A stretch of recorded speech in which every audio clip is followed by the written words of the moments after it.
راگ اور میری راگ کے لیے روشنی ہے۔ میں نے قسم کھائی ہے اور اس پر قائم ہوں کہ تیری صداقت کے احکام پر عمل کروں۔ تیری شہادتیں ہمیشہ راست ہیں۔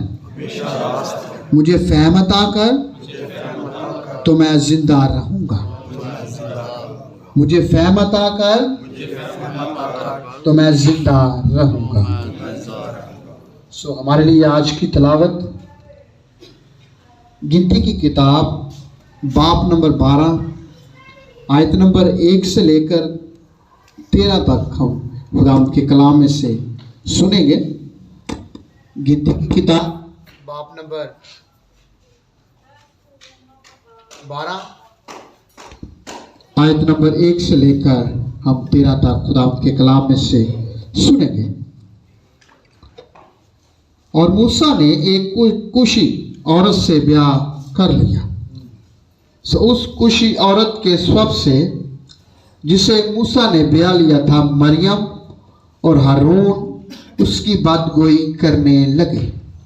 وہ کہنے لگے کہ کیا خداوند نے فقط موسیٰ ہی سے باتیں کی ہیں؟ کیا اس نے ہم سے بھی باتیں نہیں کی؟ اور خداوند نے یہ سنا۔ اور موسیٰ تو روئے زمین کے سب آدمیوں سے زیادہ حلیم تھا۔ خداوند نے ناگہان موسیٰ اور ہارون اور مریم سے کہا کہ تم تینوں نکل کر خیمہ اجتماع کے پاس حاضر ہو۔ وہ تینوں وہاں آئے اور خداوند ابر کے ستون میں ہو کر اترا اور خیمہ کے دروازے پر کھڑا ہو کر ہارون اور مریم کو بلایا۔ وہ دونوں پاس گئے۔ تب اس نے کہا، میری باتیں سنو۔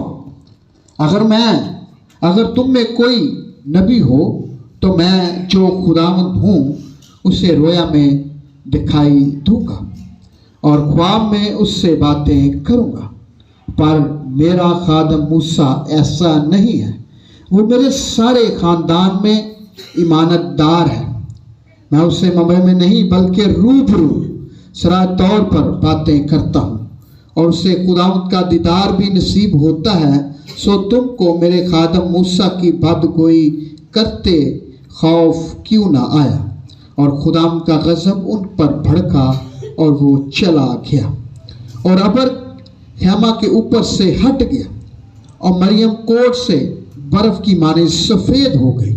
اور ہارون نے جو مریم کی طرف نظر کی تو دیکھا کہ وہ کوڑی ہو گئی ہے۔ تب ہارون موسیٰ سے کہنے لگا، ہائے میرے مالک، اس گناہ کو ہمارے سر نہ لگا، کیونکہ ہم سے نادانی ہوئی اور ہم نے خطا کی، اور مریم کو اس مرے ہوئے کی طرح نہ رہنے دے جس کا جسم اس کی پیدائش ہی کے دن آدھا گلا ہوا ہوتا ہے۔ تب موسیٰ خداوند سے فریاد کرنے لگا کہ اے خدا، میں تیری منت کرتا ہوں، اسے شفا دے۔ خداوند کے کلام کے پڑھے اور سنے جانے پر اس کی برکت ہو۔ بیٹھ جائے۔ شکریہ۔